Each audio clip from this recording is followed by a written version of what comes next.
Without standing in between Dr. Mitra and our audience, I quickly pass the floor to Professor Abhinandan, our coordinator for DST Center for Policy Research at IISc Bangalore, for his welcome address and formal introduction. Over to you, Professor Abhi. Thank you, Radhika. It is my pleasant duty to welcome you all to this afternoon's lecture by Arabinda Mitra. Of course, it is an even more pleasant duty for to introduce a speaker to it. As Radhika mentioned, Dr. Arabinda Mitra is currently the scientific secretary in the Office of Principal Scientific Advisor to the Dr. Mitra's professional journey is what we will talk about, and it may very nicely be divided into two phases. An academic phase involving deep research as well as planning and execution of large-scale collaborative international research projects. And a second phase, which saw him get deeply involved in science and technology, management and administration, which is the main reason why we are going to be listening to him today on policy governance and so on. So the first phase, in my opinion, each part of this journey deserves our attention. In the first phase, from the mid-80s to the 2000s, Dr. Mitra received his master's degree in geology from Patna University. After a couple of brief halts at Delhi University's Department of Geology, as well as the Department of Atomic Energy, he won the highly selective and prestigious Cambridge Nehru Scholarship in 1988 to pursue a PhD in Earth Sciences at the University of Cambridge, UK. This research work has been published in several papers in reputed journals. A quick search, for example, led me to a 1994 paper in the Journal of Marine Chemistry. And this paper has already acquired some 150 plus citations. That shows us something, tells us something about the depth and impact of the kind of research that he did. After this, he returned to join the Department of Ocean Development, where he was involved in planning and launching experiments in Antarctica. More importantly, he was able to bring a component of multi-country cooperation. He later moved to the National Center for Polar and Ocean Research in Goa. As program manager there, he was again instrumental in developing a long-term science strategy of India's Antarctic mission. The academic phase of his journey, professional journey, also saw him win awards and recognitions. I'm mentioning just a few of them here. The JSPS Award of Japan, ORS Award of the UK, and his election as a Fellow of the Geological Society, London.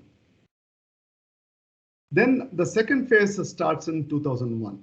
And this phase also saw him emerge as a major leader in STI administration and management.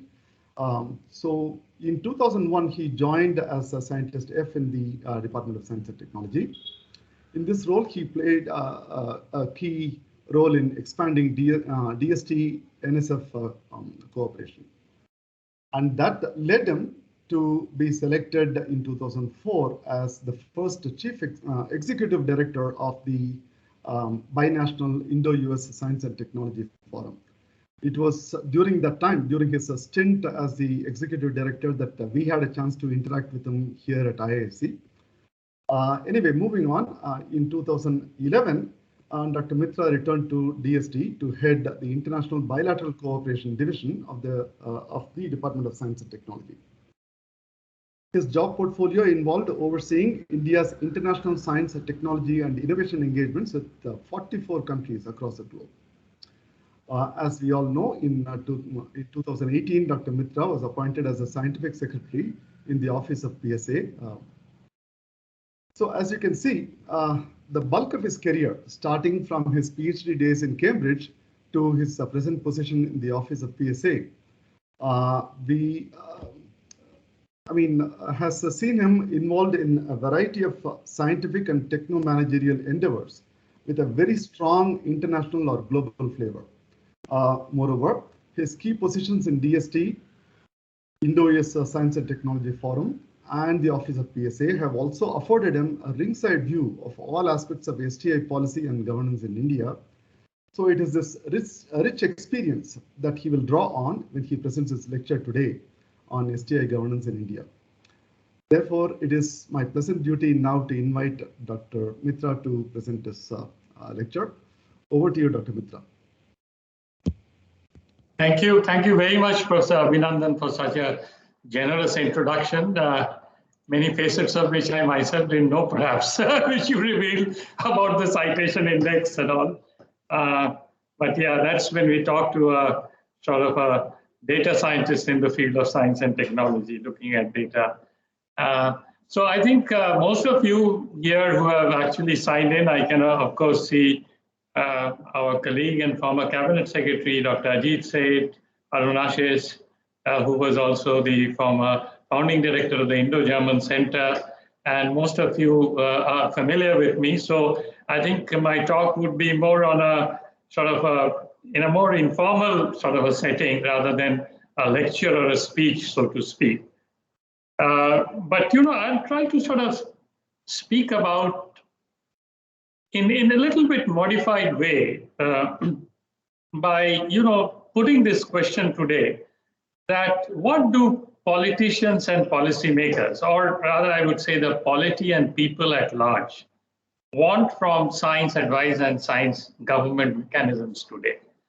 So what we have been doing last 70 years cannot be the status quo, and there are several aspects that I would allude to, which is changing the entire science, technology, innovation paradigm in the country. The way S&T is being conceived, looked upon, the expectations from people, the expectation from the government of the day, the expectation from the market, the expectation from the globe at large, from India. And it's really changed. There's been a dramatic change today. And this, I believe, has been prompted by the 21st century, which I call the century of knowledge and digital economy, which is now being increasingly driven by the scientific, technological, and innovation prowess of any nation. Today, I would say research and development in science and technology contributes very significantly, or will be contributing very significantly as far as India is concerned, in shaping its future economic growth and prosperity, especially when the leadership talks about a 5 trillion economy. It cannot be a target in which science and technology has to play a fringe role. S&T has to become a very central component of the whole, whole vision of becoming a 5 trillion economy. So in other words, I would say that science and technology today plays a very, very pervasive role, a very intrinsic and a cross-cutting role across sectoral domains. And it cannot be just perceived as a pursuit which is only limited to a few of the scientific departments or the handful of scientists and technologists who work in the country within the four corners of the lab or the walls of the scientific institutions in which they have been working for so long, and for so good, I would say. The contemporary science and technology advisory and governance mechanism, therefore, unlike in the past, cannot be seen to function and work in isolation, which we have been doing last 70 years. It needs to be both overarching as well as encompassing to make it convincing to both the policy and the people. So this is very important. When I say science and technology and innovation needs to be both overarching as well as encompassing to make it convincing to both polity and people today. The last 1.5 years has seen this unprecedented pandemic unfolding, which is described as a black swan and has unleashed a new dimension to the very human development crisis that we are facing today. On some aspects of developmental index, I would say conditions are equivalent to levels of deprivation. With the gains that we made over the last 2 decades going completely obliterated. And you would see an astounding number of people who have been pushed to poverty, a large number of people who have lost job, more than 1.6 billion people who are now out of school education. There has been massive, disruption of supply chain, which has disrupted the economy, especially of, many of the technological products. And I would say the pandemic has superimposed on the already existing unresolved tensions that I would say that existed between people and technology, between people and planet, and between haves and have-nots. And these tensions have been further exacerbated by the climate change that we are seeing. And this is now not only a jargon, but something that we are really across the world perceiving in our day-to-day life. Every other day you would see that some natural disaster caused due to climate change and the global warming is affected some countries or the other at any point of time on the earth. Of course, people say that this is caused due to some other, economies of the developed world, and people thought that most of the impact would be in the developing world, so to speak. But it's not true anymore. The developed world is equally, feeling the adverse impact of the climate and the tensions and the economic loss, the loss of life that is happening because of the climate change. So, in other words, I would say that these tensions will now shape a new dimension of inequality pertaining to existing capabilities and the new necessities of this century, which may be very different than what has been last 70 years or so. At the same time, the response to the crisis also carries the potential to shape new strategies on how these tensions can be addressed and how these inequalities or requirements of human development and very existence of human being on earth can be addressed in a more holistic manner. Particularly by deploying the soft prowess of science, technology, and innovation, can we usher common good in meeting the needs of the people, the society, and the citizenry at large. So that is the current question that every science and technologist and innovator in the country has to address. Now, to address the present situation, therefore, I feel that the country's pursuit of science technology should enable to maintain a balance between economic, social, and environmental sustainability. Building on research and experience, a new approach has to emerge in science governance, in science administration, in scientific advice, in putting people in a more clearer focus and encompassing the need to work closely with diverse communities to support them in order to improve their lives in a sustainable manner. And this is going to be a major focus, a change in the way that science and technology is pursued all across the globe, and particularly in India. So I would say that S&T today is playing a very, very important role across sectoral domains. The contemporary S&T advisory and governance mechanism, therefore, unlike in the past, cannot be seen as a function to work in isolation. And that is the shift that I'm talking about in the governance structure of our S&T system now. It needs to be both overarching as well as encompassing to make it convincing to both people and polity, which I repeat. Now, S&T is also increasingly recognized as a driver of economic growth in diverse sectors covering agriculture, food processing, communication, cybersecurity, education, energy, health, water, transport, manufacturing, tourism, name it. The presence of S&T and the need to enable and empower these sectors through S&T is coming more and more in the forefront.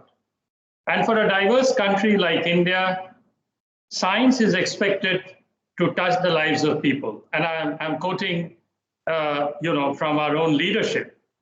And it's to be seen as a tool that enables the ease of living for common man. This is a quote from the Prime Minister himself, where he says that science has to work to solve problems of the common man and meet the requirements of the common citizen. Evidently, therefore, I would say that the span of science and technology policy advisory and governance, both in its breadth and depth, has become increasingly complex to be able to address the national needs and aspirations by being inclusive in the national context, and at the same time also meet the international obligations as a responsible state actor, which is also very, very important. India, as an emerging power, has to play a very, very important role internationally to drive the science and technology agenda that would shape, I would say, the global paradigms in the future. So I believe to make this happen, the S&T governance and advisory mechanism has to envision the creation of domain-specific technology platforms for service delivery through effective R&D knowledge convergence from diverse scientific sectors. So it has two aspects. One, of course, is knowledge creation, nurturing and developing the scientific base in the country, and also at the same time, the conversion of that knowledge into wealth, or the application of the knowledge. In other words, connecting what I say, discovery science with the solution science is the imperative. This requires, therefore, an end-to-end science and technology embedded strategy across various arms of the government. So this is something new which is emerging. Science and technology has to be embedded across various arms of the government, including, mind you, the social, economic, and infrastructure ministries and departments, both in the center as well as the state. So this is a new development that we have to now actually stand up and address and work in partnership as to how S&T can really benefit the socio-economic and infrastructure ministries of the government and the country. The polity today expects the adoption of science and technology policy paradigm across the entire value chain, including our new, I would say, sunshine horizon of startup enterprises, the large private sector, the public sector entities, including our national labs, and also our academia, to unlock the potential by creating a virtuous cycle of supply and demand. In that context, I would also allude to the fact that as the world moves from the knowledge-based economy to a data-driven economy also, of course, the two are very closely interlinked, the success and the growth story of a nation, and particularly of India, will not only hinge around access to data, but also the ability to convert the data to value.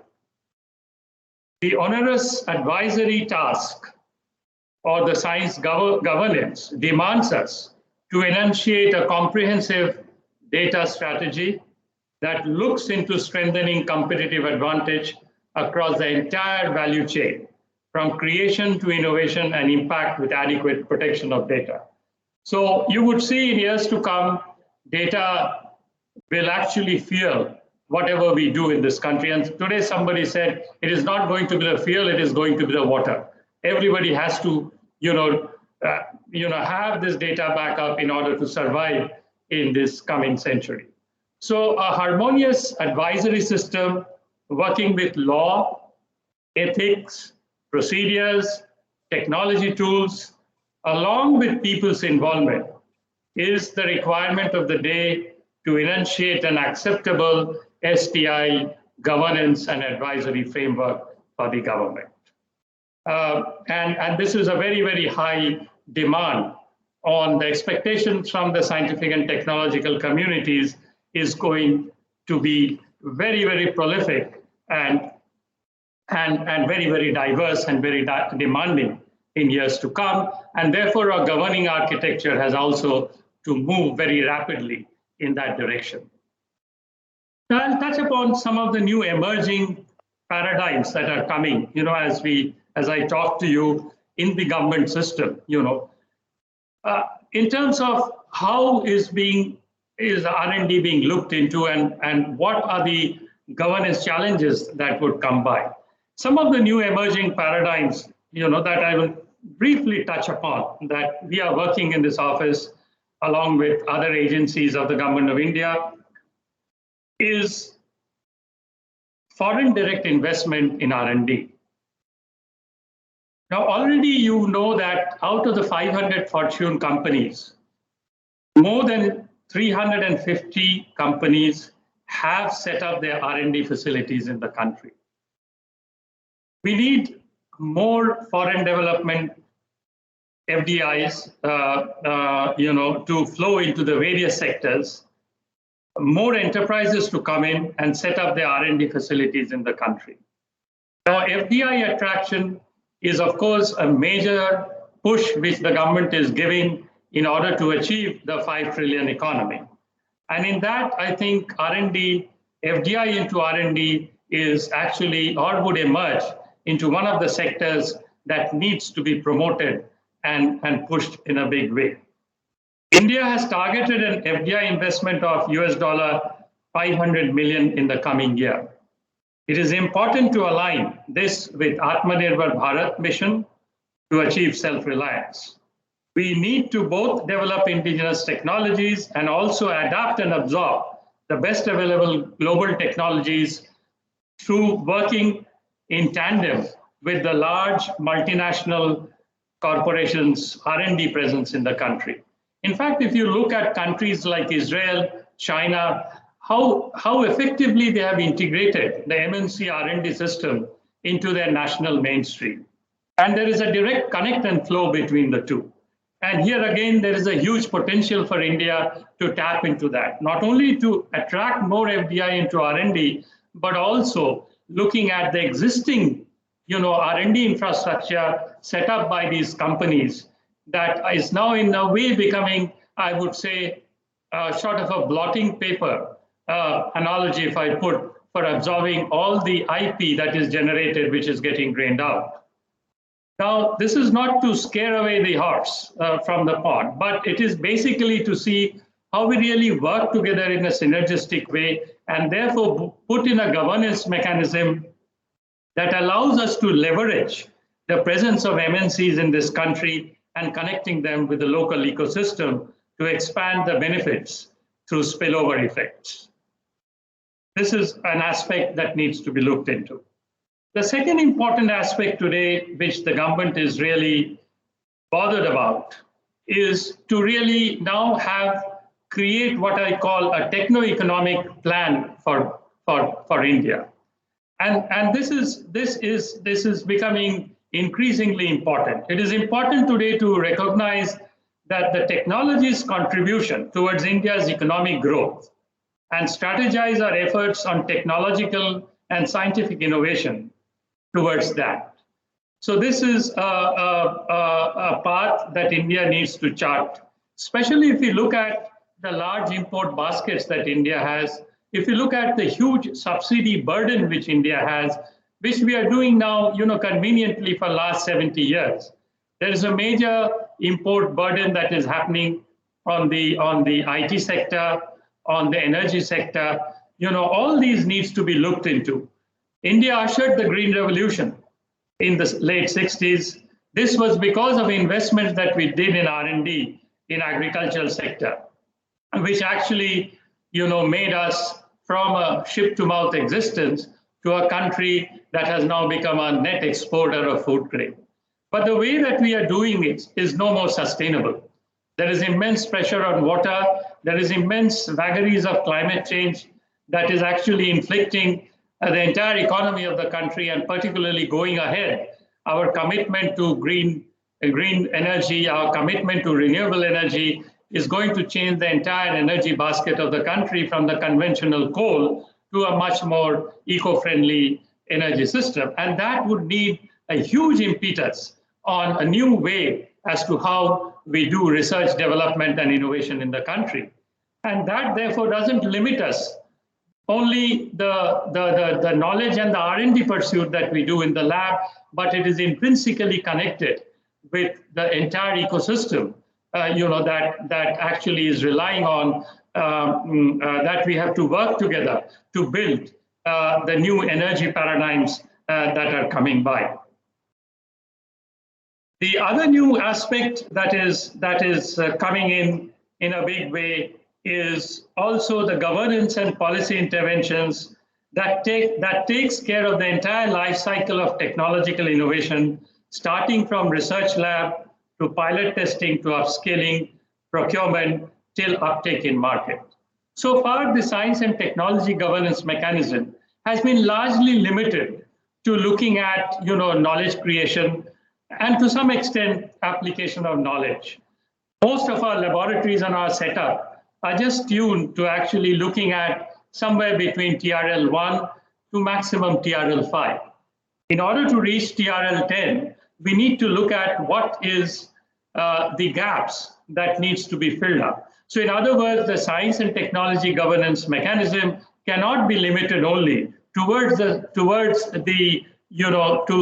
discovery end of science, as I said, but also innovatively connected with the application end or the solution end of science and technology that will include the entire chain of, as I said, knowledge creation, then the pilot testing of a prototype, its upscaling, and finally also the procurement policies that are very, very important for the uptake of the scientific and technological products that are produced from our R&D setup in the country that needs to be absorbed into the local governance mechanism. So this is an area that also needs to be addressed in the scientific governance of the future that we are talking about. One of the very important aspects that have emerged today is that, which I just alluded to previously, is that most countries, including India, have pledged to attain the SDG goals by 2030. And this is not a mean task. As I told you, the pandemic has really made us slip at least a decade in attending the SDG goals.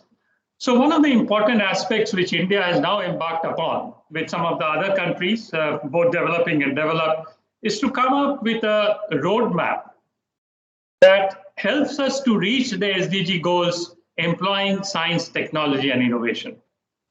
And the Office of the PSA is closely working, with across the government agencies, to take up this exercise, and especially the 4 important SDG sectors of food, security, health, energy, and water, which are very closely coupled to each other, and also related to the one planet, one health concept, which is emerging post-pandemic, is a new and an emerging area that needs a very detailed and a very thorough way of how we govern our S&T system in the country. Now, of late, I think 2 important developments that took place, in the system. The Prime Minister's Science, Technology, Innovation Advisory Committee was set up, PM-STIAC, and also the Empowered Technology Group was created through a cabinet approval. These were some of the structures that have put together in order to enable the science governance to actually change in a dynamic way and adapt to the present requirements of the country. And one of the very interesting facets of the Empowered Technology Group today is really, as I told you, how do we engage with the line ministries, so-called non-scientific ministries, in a more prolific manner so that their demands are met through a supply that can be provided by the S&T ministries ecosystem that they have created in the country last 70 years. Now, as we talk to various line ministries, we find that whereas our science and technology ministries in their own way, have been able to achieve many things, but these are not connected to the end use that is required to fulfill the needs of our national missions, which various line ministries are now embarking upon. Be it the digital mission, be it the Swachh Bharat mission, be it the Jal Jeevan mission, be it the Smart City mission, be it the Swamvita mission, you name it. All of this require a very strong component of technological interventions, which so far have been largely being sort of, in a way, getting imported. Be it the large digital mission, the 5G, the 4G missions that are coming, most of the technology is getting imported. So what we need to do, therefore, we have a very large task of working with the line ministries of Government of India and enabling them with the scientific and technological prowess by connecting them with the R&D ecosystem that exists in the country, so that their ability to deliver better, their ability to perform better, both in their internal working as well as in order to provide them mechanisms to deliver the national programs effectively, that is aligned to Atmanirbhar Bharat and Make in India, is a totally new emerging paradigm which has to be addressed by the S&T administration today. So in other words, what I said in the beginning, science technology can no more be looked at as a siloed vertical, which is just the purview of some 7 or 8 science ministries that exist in the country. Rather, it has to play a very horizontal, cross-cutting, more encompassing role. And in that context, therefore, the whole paradigm of governance will completely change. Now, one more important aspect that I wanted to actually talk in this is our experience from the pandemic. A country that was taken by surprise, and in fact, for the whole globe was taken by surprise 1.5 years ago when the pandemic, came by, we even did not know where we were heading to. But amazingly, within 8 to 10 months' time, a country like India could not only develop its own, vaccine, but it could also deploy it in an effective manner. So the entire road from development to deployment is a road that has several players in it. Right from S&T to the people, to the public, to the polity, to industry, the entire innovation ecosystem, they all came together. That enabled India to stand up and fight the pandemic, and not that it is over. Every day new challenges are coming up, and we are trying to address this. But this whole pandemic has actually opened a new vision, I would say, a new approach, and many learnings that we have got from this, again, tells us the inherent strength that we have in science and technology that can now be leveraged across in all sectors of governance in the country. And therefore, now, the expectations from the society and from the polity at large is now increased manifold times. And all the problems that we see, both national, global, scientists will be looked upon more and more to provide solutions. So therefore, the governance model, of S&T has to, change and has to evolve very rapidly to address the entire spectrum of this. So even, I was looking at some new sectors like education. Of course, education is very closely related to research, and I think research and education is the two sides of the coin. They are inseparable to each other. Even in our foreign policy paradigm, S&T is now becoming a very central theme. A few years back, our foreign policy paradigm were driven by an altogether a different agenda, which had very little link to science and technology. When we talk of a knowledge economy today, all the negotiations that we do internationally has a very strong component of technology enabling or a technology enabler in these trade talks that we do, in the market-driven economy that we have. So this is an aspect the science and technology underpinning the knowledge economy and the international diplomacy is again a new horizon where S&T has to play a very important role, and therefore a governance mechanism that is linked to some of our S&T, to some of our foreign policy nuances is something that is going to be more and more critical. The last point that I would like to allude to, which is very, very important today, that all the large missions that we are launching today, especially in science and technology, is becoming increasingly interdisciplinary. It cannot be a domain-specific or a single ministry's or agency's, purview. It is just not possible. Whether we are talking of the AI mission, whether we are talking of the quantum mission, whether we are talking of the new remote sensing mission, whether we are talking of the new geospatial technology, all these new missions that are getting launched, is very, very intrinsically connected to both our strategic as well as non-strategic, sectors.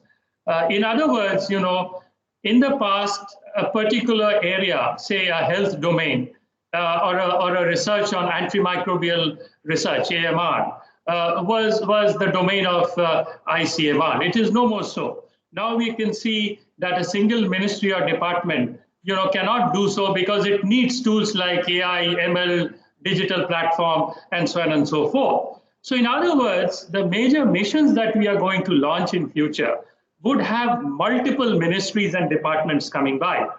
And our finance ministry is also clear in this aspect that they say that these missions cannot be driven by a single ministry, and this has to be, a single ministry can anchor, but it has to be owned across the entire government system, and specifically a cohort of ministries have to come together. So increasingly we are seeing this new model coming up. For example, the new AI mission or the new quantum mission that I'm talking about, as it is rolled out, the 8,000 crore mission, which is in the offing, you would say that while 50% of that funding would come from a particular line ministry, less 50% of that would come from other ministries pulled together, which would also include non-scientific ministries. For example, if you consider Department of Telecom or IT, they will also play a significant role in this. So what is the new governance mechanism that we can put in place to make such large missions work in a seamless way so that, our connected aims and objectives are all connected and we are able to achieve the final goal which the country is working for? So the whole concept of a particular department owning a particular mission would no longer exist. And these boundaries will increasingly break. And therefore, in order to implement such large missions where multiple agencies, funding agencies, where multiple players and stakeholders, and the 5 Panchatantras I always call, which are R&D labs, the academia, the large PSUs that are there, our enterprises, including the diaspora, our enterprises, including startup and industry, and also a new vertical, which is the Indian diaspora, which also needs to be leveraged. So, the whole, I call this as in other words, a web of science and technology. It's no more a web of science as we know in the data, in our R&D capturing paradigm. The web of science and technology is going to increase in a prolific way. Where we have to have a more very multi-centric approach to science, technology, and innovation that is expected from this. So I think these are some of the very important aspects which I thought in years to come we would see and we have to address together as an S&T community. And that needs to work very closely with the entire bureaucracy of the government, so to speak, the entire tantra of the government, so to speak, in order to address some of the challenges that are emerging on the forefront. So in other words, I would say it is no more status quo. The new normal is going to be very different, to a large extent also prompted by the pandemic, large extent prompted by the breakdown of the supply chain, to a large extent to be prompted by the new scenarios of global climate change. All this will have a dramatic impact on as to how we look at science and technology, how we govern science and technology, the new aspect of data getting generated all across, which is going to be an important driving tool in the economy of the future. All these new paradigms, so to speak, will have a very, very nuanced effect, on the way we do science, on the way we create knowledge, on the way we apply knowledge, in the way which the society wants us to respond to. So I think I would stop here. Perhaps I've spoken almost 40 minutes, I believe, and I would be happy to take up questions. Answers to which may not be even known to me at this point of time, but these are some of the new nuances that I thought I must put forth to all of you to engross upon. Thank you. Thank you so much, Dr. Mitra, for elucidating the important aspects of S&T governance, starting from creation of technology platforms to attracting FDIs into R&D, technological plan for S&T growth, and addressing the growth S&T requirements and socio-economic needs of the country, focusing on entire technology innovation chain right from the inception of idea to its delivery to end users, attaining SDGs through roadmap across various ministries, building interconnectedness of STI stakeholders nationally and globally also. Most importantly, shedding the in-silo approach and promoting interdisciplinary to multidisciplinary approach across domains, across ministries, be it a line ministry or socio-economic ministries. And the way you describe the 5 Panchtantras, I'm sure we need to build this interconnected network in the country to promote STI. I'm sure you have brought and deep the questions that our audience are having with the issues that you have discussed. I request my co-fellow, Dr. Gautam, a postdoctoral STI policy fellow with the center, to moderate our next session of Q&A. Over to you, Gautam. Thank you, Radhika. And thanks again to Dr. Mitra for a very insightful talk on the different issues related to STI governance in India, especially in the wake of the contemporary global challenges. I now open the floor for discussions. Please use the hand raise icon on the Teams app on the top of the panel. I request you to please be brief and specific to the topic of STI governance. I will call out your name. And while you are asking your questions, you may also turn on your camera. You may also use the chat box to type in your questions, and I'll be happy to read them out. So I see it, hand raised.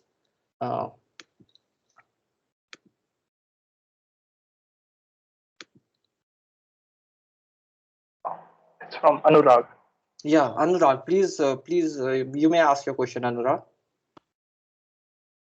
Hello, Dr. Mitra. Hi. Thank you so much. Hi.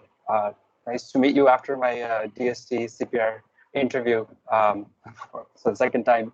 I was curious to hear from you how, since you mentioned the coordination with the line ministries and the workings of the various departments and how they can coordinate on S&T issues. As a scholar working on this, I find that there is very limited scholarship and understanding available for scholars to figure out what's happening inside the bureaucracy and how decisions get made and how coordination happens. The only book that I've read is the Rethinking Public Institutions by Arabinda Mitra and others, which kind of helped me understand a little bit more. And I'm curious, as a scholar, whenever I propose studying this further, I've generally been discouraged as it's very hard to get insights and to work with bureaucrats, and only probably bureaucrats can write insider details on what's happening. Anyway, I won't go on with my question, but I think you understand what I'm asking. Like, is there a scope for more scholarship on the workings of the bureaucracy, or is that outside the domain of outsiders coming in and expanding further? Sure. I'll try to answer this question. Now, times have changed. Things are changing very rapidly. As I told you, there is a very strong realization across the government now, the need to empower all the line ministries with a more scientific thinking and more technological applications, both within their own working and at the same time, better delivery of the programs and projects that they are handling. Each of them, every other day, a major mission. Now, a Gati mission has been launched by the Prime Minister, which is the infrastructure, major boost to infrastructure. Now, obviously, it's a fact that, there is still a scarcity of understanding within the line ministries, and that is a role now that we are playing in handholding these ministries to understand and develop a research and innovation roadmap. Now, one of the things that we have done very recently, it has now been mandated by the Finance Ministry that every ministry has to have an R&D budget line included in the annual budget. And you could imagine what change that is going to make. It is not simply introducing an R&D budget line. In order to introduce an R&D budget line, they need to have a substance and a meat behind it. What exactly would that R&D budget line do? Of course, that R&D budget line is not going to support basic research. The fundamental research has to be supported and nurtured by our science ministries, but that is more to empower their functioning, as I told you. So I think in that process, what we have done, we looked at the Israeli model where every ministry across in Israel has a technology advisor. So now every ministry has now identified a technology officer, right, at the level of director or joint secretary, which is now interfacing with the PSA's office, and also 6 science ministries we have put together. Just last week, it's a very relevant question. The whole of last week, our entire office was busy, and we interacted with almost 55 ministries of Government of India in sectoral manner, as to what their demands are and what is the supply and how do we connect the supply and demand. And of course, in that iteration, we did realize that they have come up with their needs, but those are not comprehensive. They need refinement, they need handholding, and that is a process that has just started through the Empowered Technology Group that has enabled us to establish a network of technology officers. And just today, as we are speaking in the morning, the new geospatial policies come up, as you guys must have heard. Today, we interacted with almost 45 participants across the Government of India as to how the geospatial policy can be leveraged by, say, the Rural Development Ministry, by the Land Records Ministry, by the Water Ministry, by the Post Ministry. Now, the Postal Department is now talking of replacing the PIN code with a geotagged address, right? And this will revolutionize the way how delivery of goods are done. Where people don't have to go around and fend a location if it is geotagged. If a house is geotagged, if your institute is geotagged, they just feed in and they know where the location is. So that is using the geospatial technology, the latest mapping technology, and using that in the Postal Department's future. So these are some of the areas, of course, as I told you, you might have felt difficulty in getting access. It is a process which has just started. And I must confess that, there is a sensitization, there is an eagerness, which was not there a few years back. And we are putting mechanisms in place. We have done so for space, for example. ISRO has been launching satellites, and we hear a huge amount of data is getting collected. There are complaints that data, God knows where that data is going. Data is coming in, but is somebody using that data? Now a mechanism has been set up where we are interfacing with all ministries of Government of India, right from agriculture to water, to health, how that data can be utilized by these ministries. So it is a process in the offing, and I think, as I told you, we have to put governance models in place to make sure that this synergy happens in a smooth way. The investments in R&D and S&T needs to make impact, and that is how it is going to make impact. Thank you. Sounds good. Thank you very much. I hope, as a small plug, it would be great if you could write about some of these experiences that are successes in the public domain, so we can access them. We'll do that. Thanks. Yeah. So we have a next question from Radhika. Radhika, you may ask your question. Yeah, thanks, Gautam. So Dr. Mitra, I have two questions. I first pose the first one. So we talked about S&T governance should focus on entire technology innovation cycle, especially throughout the TRL levels. So we have number of government schemes that focus on TRL 4 to TRL 7. There's where the major gap is that we find, that academicians are not able to connect with the industry. We have programs from BIRAC and other ministries, Agni is there who's focusing on that. So in your view, what are the things that government should pitch in so that industry is motivated and still right from TRL 3 and 4?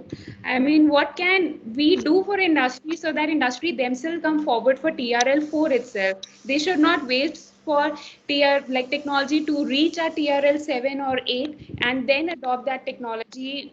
How can they come right at the early stages? Sure. And my second question, I'll just quickly go, as I am working in domain of the system interconnectedness and having a discussion related to city-based clusters that Office of PSA is strongly promoting.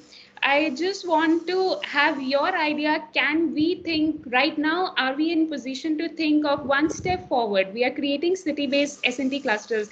Can there be an interconnected between clusters and clusters? Like a Bangalore cluster can connect with the Pune cluster. All of them have certain specific themes that they have decided. So is Office of PSA thinking on that line, creation of an intercluster interlinkages also?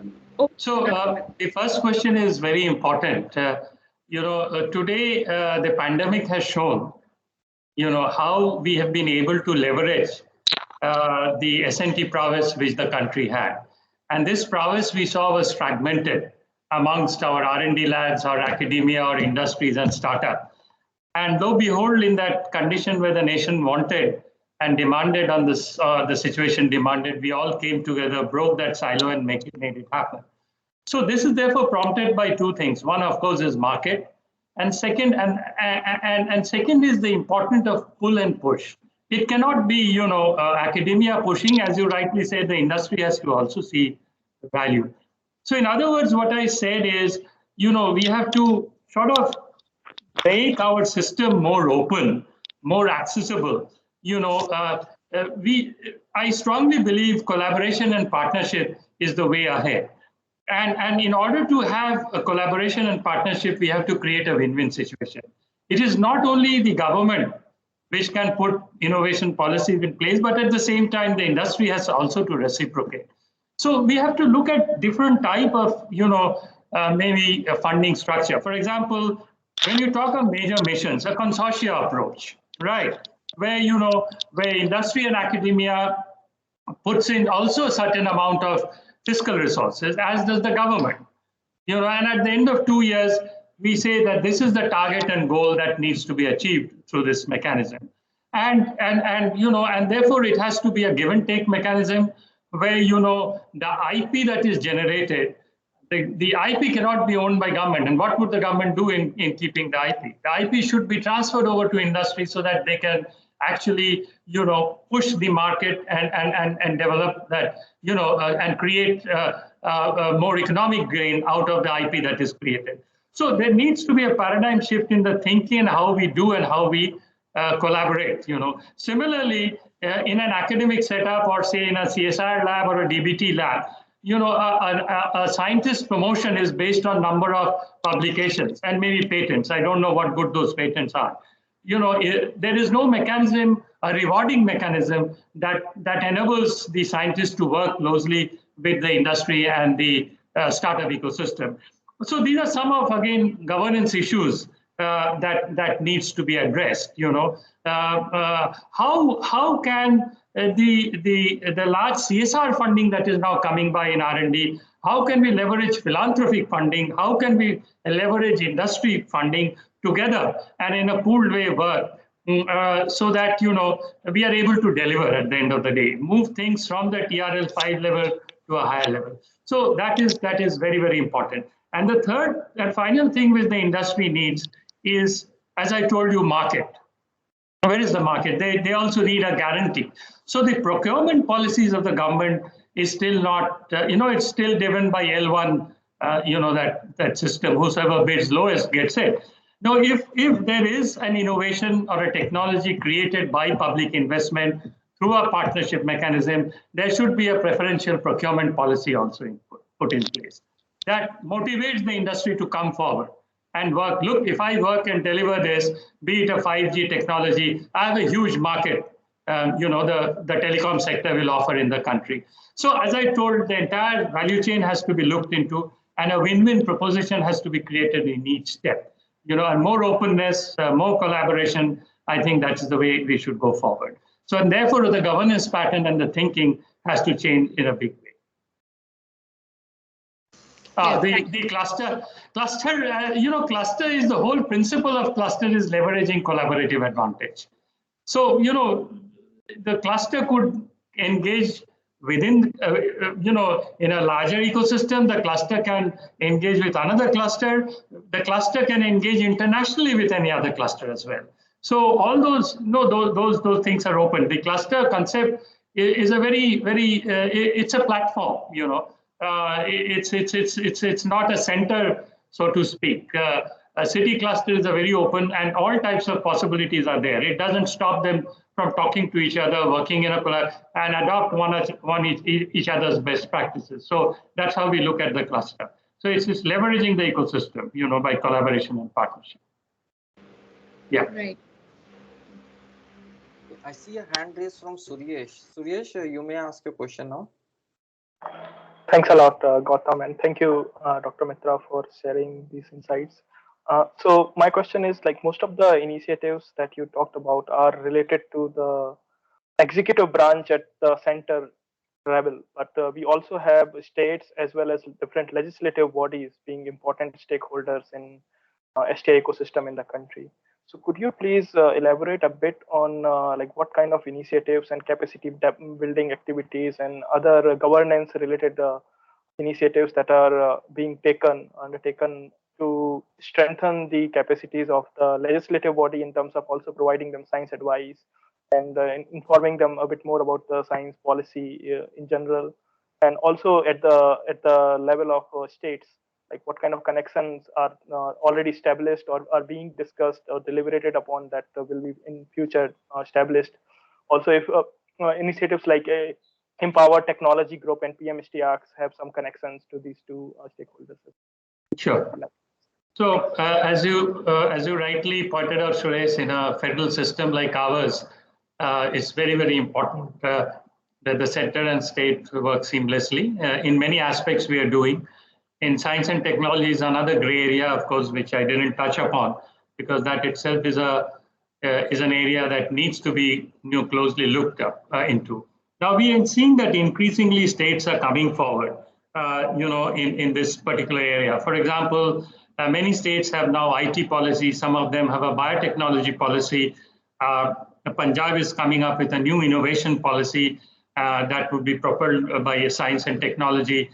And this is something very heartening, something very, very interesting. In our course to frame our new science, technology, innovation policy, in which most of you have been involved in, you would remember we had a prolific discussion with all the states, some of which were represented by their ministers, some of which by their top-ranking officials. It is imperative that as we go forward, that we have to bring on states on board. For example, the new EV policy, the electric vehicle policy that is coming up, that would have, or a new green hydrogen policy, the hydrogen economy, which PM talked about from the ramparts of the Red Fort on 15th August, would need a very close interaction with the states. be it infrastructure, be it S&T, be it power and so on and so forth. But most critical of this, to answer your question here, is the empowerment of the state universities. That is a very, very critical thing that we do. As all of you would know, that almost 93% of our students go into less endowed institutions that belong to state universities and colleges. Only 7 to 10% go to elite institutions. So empowering the state universities, working in tandem with the state government, is going to be very, very crucial. And this is critical to develop the human capacity in science, technology, and innovation that is required for the future. Most of our graduates that come out from our elite institutions, till the other day, I would say, things are changing, would go abroad. If you go to IIT Kharagpur campus, on the walls it is written Pandit Nehru's, speech saying dedicated to the service of the nation. Somebody has written dedicated to the service of which nation, right? So, we have seen the brain drain happening. And of course, things have changed. There is a reversal of brain drain. But what is important is we have to now look into the 2-tier, 3-tier cities where the state universities and colleges reside. We have to create an environment, an atmosphere, and a governance structure, which is very critical. It's not just funding, but also you have to create a governance structure that allows research, innovation, knowledge creation, and its application to happen in these state universities in a seamless manner. And how can we do that? The National Education Policy talks about it. The National Research Foundation, which I haven't touched upon today, one of the major goals of the National Research Foundation is how to really enable the state universities and move them up the ladder. As in UK, they call it the red brick universities, or the new universities that are coming. How can they be, connected with the national ecosystem so that we are able to push them up in the ladder and scale? And this is very important, both for the students and faculty. So there is again a major role which our science leadership has to take and move beyond their own domains of their own institutions and look in a holistic manner as to how we can take the entire nation together and involve more closely with the state colleges and universities. How many of you interact with a state college where you are located in? Very few, and this has to be now changed. Empowerment of these are very, very critical, and I think partnership is the only way ahead there. Thank you, sir. So we have a question from Dr. Venkat. Venkat, over to you. Thank you very much, Dr. Mitra, for reflecting on the win-win preconditions and the dynamics of how collaboration should work across silos. My question to you is, as a practitioner, could you also please reflect on the architecture and the sociology of such a process? That is, under what preconditions can such a collaborative governance framework evolve? So from the scholarly literature, we know that time, trust, interdependence, these are the three things that work. So how can, given the Indian context, how can we leverage this knowledge in making this physics and economics of the win-win things and the dynamics actually work in practice? Thank you. Yeah, it's a pretty tough question to answer in one line, especially in a diverse country like India. But I think as I told you, the pandemic has really shown how it worked. If there is a challenge and the nation has to face, we have to keep in mind that we are working for India. And if that thinking comes, then we get out of our shallow frog in the well existence, that this is my department, this is my institution, this is my state, this is my department. So this is a project funded by DST, this is not a project funded by XYZ. That has to break. And when I talked about, for example, the quantum mission or the AI mission, right from the beginning, the ETG is pushing, the Empowered Technology Group is pushing, saying that, or the Deep Ocean mission that is now coming, it's a major mission of 5,000 crores that has been announced, that would actually now open up the entire ocean sector in a big way. Though this is anchored by a ministry, say example, Deep Ocean Mission is anchored by Ministry of Earth Sciences, but it is just anchoring. It is the whole concept is, it has to provide a platform that is able to assimilate everybody together, make sure the strengths that are there in the country is leveraged in a collective manner.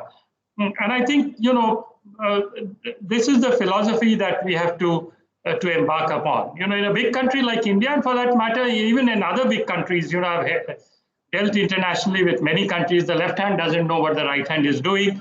Within our own science system, the same project, I must confess, a PI project, submits in 3 ministries and gets 3 independent fundings. And these are type of things that needs to be addressed. And if we all come together, these are some of the overlaps that we can really work on. Now, for example, I tell you, how do we did it? The geospatial policy came, right? And we found out that geospatial policy was in contravention, or was it conflicting with the remote sensing policy and the drone policy? So we brought all these engineers, all these agencies together, and now you would see that first the geospatial guidelines came, the policies in the offing. Based on those guidelines, now the remote sensing policy and the drone policy. Today, the PLI on drone has also been, announced. How can we really further, the drone R&D in the country? So, we brought together and synergized all these 3, policies, which at one point of time were conflicting with each other. So it's not an easy task, I must confess, and therefore there is no straight answer to your question. An apex body like the Office of PSA, Niti Aayog, all of us need to have this mechanism where we intercept these things and make sure that, we don't do things in cross purposes. And when we launch a national mission, we are more inclusive. Inclusive by including all the department ministries, looking at what their need is for a particular mission, bringing them as a stakeholder so that they have a skin in the game. And at the same time, the dots are connected so that a circle is formed. So it is not a mean task, not an easy task in a diverse country like India, where there are multiple agencies. There's also a saying, more the merrier. It's fine in a big country, more the merrier. But if they work for cross purposes, it becomes detrimental because resources will become more and more constrained. And it's important for us, therefore, to work at tandem, create a balance, and leverage each other's strengths. So this is the philosophy that we need to adapt now to make this happen. Thank you, sir. I see a hand raised from Professor Abhinandan. Please go ahead, Professor Abhi.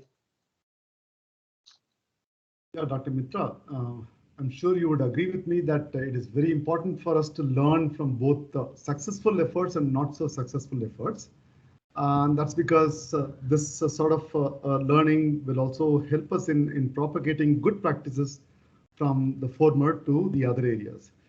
So in this context, my question is the following. What, in your view, are the areas in which India has an excellent coverage or interlinkage right from basic science all the way up to industrial processes and products? And what are the areas where we have gaps, either small or large, along the TRL ladder? Yeah, I mean, gaps are there in all the emerging major sectors. If you look at the semiconductor sector, if you look at the telecom sector, there are major gaps. But at the same time, there are interesting, case studies also to be looked into. For example, the pharma sector, the agri sector, some of the sectors where, we have been able to achieve things. But what is also very heartening here to see the deep tech startups that are coming up, and now agriculture sector, we have now a large number of technology startups, which is providing a huge fillip to some of the requirements of the country providing very affordable technologies that can be easily scaled up and things like that. So there are sectors which we have, good examples. The chemical industry is another area. Nevertheless, at the same time, we are a net importer of fertilizer. I don't understand today why a country has to import fertilizer. Making fertilizer is not a rocket science, but it is driven by other political agenda. And then you import fertilizer, and over and above that, you provide subsidy. So it's a double whammy, right? So it's not that the technology. Then also, taking the shortcut way. Because all the government departments have to function and have to meet targets. Today, if you have to provide telecom connection to, say, 10 districts in 10 months' time, the easy way you float a tender and, and a foreign company bids, it's a proven technology, you bring it in and, lay it out. So there are both sides of this. So we need to closely look, and as I would say, not all sectors we would be able to, address them in a short span of time, but at least a beginning has to be made. The textile sector is another very promising sector. A major textile mission has now been launched by the Textile Ministry, and they are very closely working with our office and other science agencies to make sure that the best scientific and technological inputs that resides in the country can be leveraged to meet the needs of the textile industry. So here industry along with ministry and all the R&D institutions have come forth together. So we are forging these type of alliances. So a beginning has been made. And I think very shortly, I'm very confident in a year or two time, we have a lot of good case studies that would emerge. I can tell you my interactions last week with all the line ministries. There are several demands that they have put on us, and we are pretty confident that we have inherent strength in the system that can provide these goods. A simple question, the food processing, the food distribution department or ministry wanted sensors that could measure moisture content in the crop, in the grain, right? Because this has a huge implication on the storage, transport, decay. And this is a technology, and they wanted a real-time data to be passed in the moisture content. So these are technologies that are available and that can have a huge techno-economic impact on the wastage of food grains that we do because of a lack of sensors. The piezoelectric sensors that are required to measure groundwater for the jal, har nal mein jal. And these piezoelectric sensors are being imported from abroad, right? And there's no reason why we can't sit together, work, and provide this piezoelectric sensor with the technological strength and scientific strength we have. So, there are some of the examples. I think we would now work very closely, and in another couple of years' time, you will see many of these solutions coming by that actually, improve the working of the large government system. So, and this is the shift that has to take place. Notwithstanding the fact, don't take me wrong, nurturing basic and fundamental science has to be there. So a balance between the two is required, whereas our science ministry should go on doing that. Otherwise, the other end cannot be met. So to polity, we have to convince the need to adequately invest in developing a strong nurturing arm required for new knowledge creation in all the emerging areas of scientific domain. This should encompass development of trained and motivated S&T manpower, infrastructure that is required to undertake front-ranking R&D. At the same time, I believe an application arm promoting valorization of this science knowledge is also required. So this needs to be connected. I think we have well spilled over the time that was allocated. If there are more questions, please note them down. I'll be happy to provide them, my inputs to it. So we do have few questions from the audience who have typed. So if you would like to take them, I would read them out to you. I have another 5 minutes if you don't mind, because I have then to hop up to something else. Okay, then maybe I'll send these questions to you later. Yeah. I would now pass the mic to Radhika to deliver a formal vote of thanks. Over to you, Radhika. Thanks, Gautam. So before delivering thank you note, I will quickly request all who are joining us on this event to just on their webcam so that we virtually capture this moment. And now A formal vote of thanks. Thank you so much, Dr. Mitra, for such a thought-provoking session. I'm sure we all had a good dose of the challenges our STI ecosystem is facing and how specific policy interventions need to be put in place and in fact are already being initiated by government to strengthen STI governance in the country. I thank you again for your valuable time and insights. I also thank all the participants joining us today, especially from Office of Principal Scientific Advisor to Government of India. We thank you all for your participation. I also take a minute to thank Professor Abhi, our coordinator for DST Center for Policy Research at IISc Bangalore, the DST CPR team, Suresh and Gautam, and all the fellows who have taken time to join us in this discussion. Thank you so much. Thank you, Dr. Mitra, once again. Thank you. Thank you. Pleasure. Thank you, everyone. We can Bye. end the meeting now. Bye. Bye.